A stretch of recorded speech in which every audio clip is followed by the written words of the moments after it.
Abiler hoş geldiniz. Hoş bulduk. Hoş bulduk. Öncelikle hepimizin başı sağ olsun. Tüm milletimizin başı sağ olsun. Allah deprem felaketinde kaybettiğimiz yurttaşlarımıza, vatandaşlarımıza rahmet eylesin. Kalanlara sabır ve geçmiş olsun dileklerimi iletmek istiyorum. Bu günleri birlikte atlatacağız. Hepimizin başı sağ olsun. Zor günlerden geçiyoruz. Yaklaşık 2 haftadır herhangi bir dizi kanallarda da yayınlanmıyordu. Bu hafta OGM'nin kararıyla stratejik bir hamle yaparak Cuma günü Yalı Çapkını'nı yayına sokma kararı aldılar ve 21. bölüm yayınlandı. Öncelikle bölümü beğendiniz mi abi? Bölümü ben beğendim. Tempo olarak ilk başlarda biraz düşük başladı ama sonrasında geçmiş bölümlerden kalan ve soru işareti yaratan birçok konu aslında biraz açığa kavuşmuş oldu. Mesela Kazım'ın Halisa ile Hattuş'u öğrenmesi birinci örnektir. İfakat ile Orhan'ın ilişkisinin bitmesi, Orhan'ın yaptığı yanlışın farkına varıp İfakat'a ben bu yanlış nedeniyle oğlumu kaybetmekle ödüyorum bunun bedelini demesi. Bu ikinci mesela yine bir soru işaretiydi. O olay çözümlendi. Üçüncü olay gizli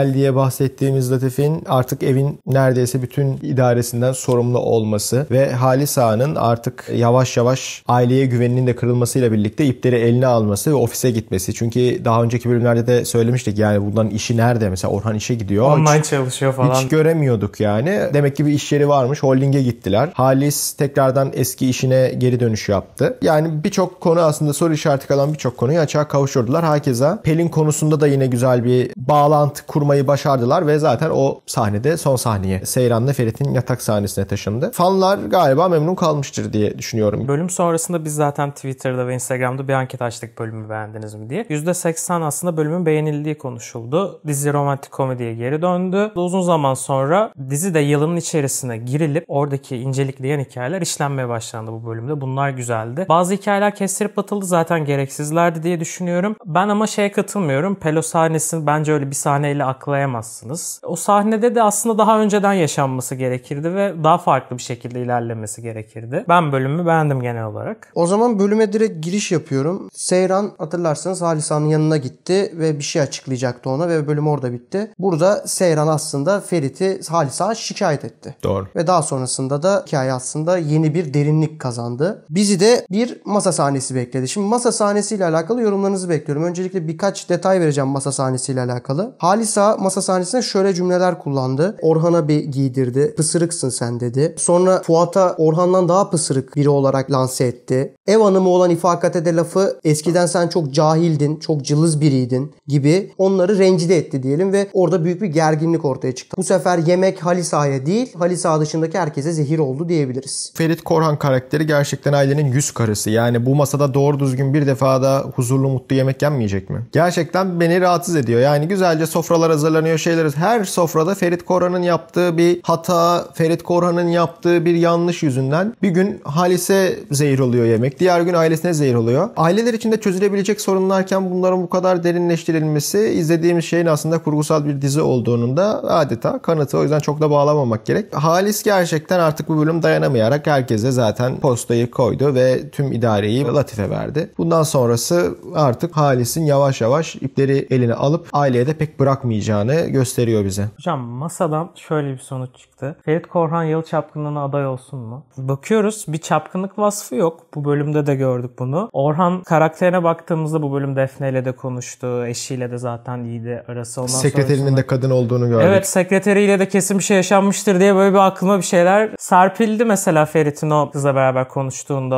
asansör sahnesinde. Yani böyle bir ipucu da verildi sanki. Orhan sahnelerini izlediğimde bir ya Yalı Çapkını bu adam diyoruz. Halisa Hattuçalı'yı arıyor falan telefonla. İşte gizli bir yasak aşk var sanki orada da. Bunlar jenerasyon şeklinde Yalı Çapkını gibi gidiyorlar ama Ferit'te tıkanıyor burası. Yani ne düşünüyorsun bu vasıfsızlık hakkında? Tabii mesela Kazım'ın bölüm şöyle bir diyaloğu oldu. Halis'in Hattuş'u aradığını telefonda görünce bunlar dededen toruna çapkın gibi bir diyalog oldu. Doğru bir diyalog ama ben başta da dedim yani bu dizinin adı Yalı Çapkını ve Ferit Korhan'ın biz en başından beri sadece iki kız arasında gel git yaptığını görüyoruz. Ya Pelin'e gidiyor ya Seyran'a. Öyle gece çıkarması yaptığını yani ilk bölümde herhalde başka bir kadınla beraber oldu. Onu da Pelin zaten ayarlamıştı. Onun dışında çapkın olan bir erkek her gece çok rahat bir şekilde bir mekana gider, başkalarıyla takılır. Birçok kadın oyuncunun dahil olması gerekir falan ama biz şu an Seyran ve Pelin arasında kalan bir Ferit görüyoruz. Ve dizinin dizinin ismini veren bir karakter değil açıkçası. O yüzden Yalı Çapkın'a biz Orhan diye karar kılmıştık. Bakalım o süreç bizi nereye getirecek? Önemli bir konuya geçmek istiyorum. Latif karakteri artık bir el. Komple bütün Yalı'nın işlerini eline aldı. Halis Ağa'nın artık şirketin başına tekrar dönmesiyle Yalı'nın yükleri Latif'e kaldı. Latif'in de olayları gözünden kaçırması da çatışmaları arttıracaktır. Yalı'nın içerisinde artık sezon finaline kadar daha çok olaylar göreceğiz. Ve büyük ihtimalle Halis Ağa'nın birazcık aslında oradaki rolünü boşaltması, onsuz Yalı nasıl ilerliyor'yu da bakmak isteyeceklerdir senaryoda. Çünkü hani ikinci sezon olmazsa eğer acaba onsuz ne kadar nasıl devam ettirebiliriz de biraz tartmak istemiştir diye düşünüyorum. Halis Ağa'nın 2 tane diyaloğu var. Diyaloglar şu şekilde. Odamda Hakk'a yürümeyi beklerken. Bu masa sahnesinde kendisini açıkladığında böyle bir cümle kurdu ve Halis Ağa'nın ölümüyle alakalı bir ilk çengel atılmış olduğu gibi geldi. Daha sonra Seyran'la konuşurken de şöyle bir söz kullandı. Ben olurum ya da olmam. Önümüzdeki süreçte ne olur gibi bir cümle kullandı. Ayrıca Latif'le konuşurken de Seyran'ı Latif'e emanet ederek bu evin hanımı sen olacaksın gibi de bir cümle daha kullandı. Bunlar üçü de çok önemli cümleler. Halis Ağa karakteri bizim de teori videosunda konuştuğumuz gibi galiba Hakk'a yürüyecek gibi gözüküyor.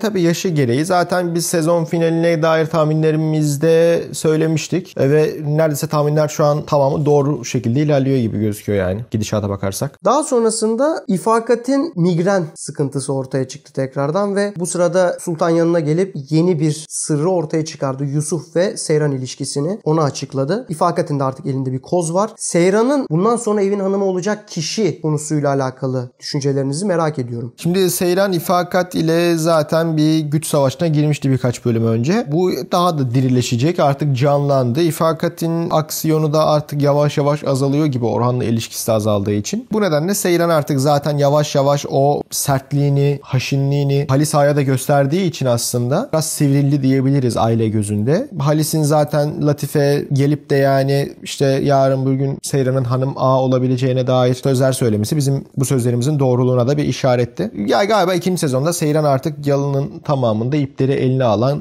kişi olacaktır. Aslında bu bölümde şöyle bir durum var. Yani çok fazla yan hikayelere girilmeye başlandı. Bu da bizim aslında izlediğimiz bir şeydi. Özellikle bu yeni fragmanda gördüğümüz Fuat olayı tekrar devreye giriyor. Fuat'ın ezildiği, aile ortamında ezildiği bir ortamı görüyoruz yavaş yavaş. Kazım'ın Halis Ağa Tuçalı ilişkisini öğrendiği durum var. Bu bölüm gelen açıdan doğru şeylerin yapıldığı bir bölüm gibi geldi Tabii bana. güzel yazılmış, güzel hazırlanılmış. Zaten bölüm süresi de 2 saat 40 dakikaydı. Uzun bölümdü. Soru işaretlerinin çoğu tamamlandı. Mesela Fuat ve Asuman'ın ilk defa yatak odası sahnesini gördük mesela. Demek ki böyle bir karakterler de varmış ve bunların da istekleri, arzuları varmış. Bunu görebildik. Hakeza ilk defa Suna ve Abidin'i sarılırken, temas ederken gördük. Bunlar yavaş yavaş yan konulara, yan karakterlere girilmesi gerektiğinin de örneğiydi. Konular daraldıkça yan hikayelere girilecekti zaten. Yan hikayelerde güzel seyir olarak izlenecek şeyler de var. Yanlışlardan aranılmış bir bölüm gibi geldi. O mafya hikayeleriydi, dergi hikayeleriydi falan bunlardan kurtulup bir anda direkt buraya başlamaları doğruydu. Hatta 15. bölümden beri böyle yapmalılardı. Şöyle bir durum var bu arada. Efe karakteri sanırım diziden çıkmış. Seyran'ın dergi olayları komple yarım kaldı. Yani bazı şeyler çok doğru giderken yine her zamanki gibi bazı şeylerde yine yanlış çok gitmeye... fazla böyle boşluk bırakıyorlar. Bu da mantık hatasına sebep oluyor. Keşke bari Seyran'a şöyle bir diyalog kurdursalardı ya. Madem sen işte düzeldiğin şey yaptın, ben de o zaman aradım işte Efe'yi, dergi çekimine gitmeyeceğim tarzı bir diyalogla bu hikayeyi tamamen üstünü kapatırlardı ama galiba bu hikaye böyle havada kalıp gidecek yani. Sanki hiç yaşanmamış gibi bir şey olacak. Teşekkürler abi.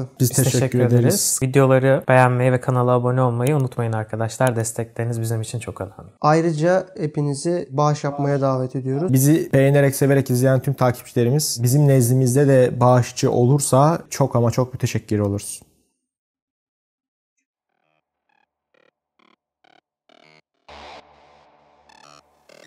Abiler hoş geldiniz. Hoş bulduk. Hoş bulduk.